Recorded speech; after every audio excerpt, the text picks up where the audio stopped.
ভাই সোয়াব কামানো কত সহজ চিন্তা করেন। আমরা যে প্রত্যেক জুম্মাতে যে মসজিদে যাই, তো মসজিদে যাওয়ার সময় বাসা থেকে মসজিদ পর্যন্ত যত কদম হাঁটতে যাবো, প্রত্যেক কদমের বিনিময়ে 1 বছর নফল নামাজ পড়ার সোয়াব, সাথে 1 বছর মানে রাত জেগে তাহাজ্জুদ পড়ার সোয়াব পাওয়া যায় প্রত্যেক কদমে। আপনার মসজিদে যদি এখান থেকে বাসার থেকে 100 কদম 200 কদম হয়, তো আপনি 100 বছর 200 বছরের সোয়াব পাবেন। তো কত সহজ না, মানে হাইটটা গেলে সোয়াব।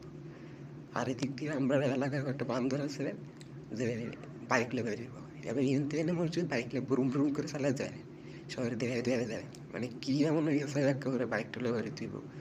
দূরে হইলে না কথা, এনতে এনে মসজিদ এনে বাইক লে বেড়ার কোনো কিছু আছে? বাইক গাড়ি মারি ডিলে বেড়া উদয় সোয়াবটি নষ্ট করে সেটা।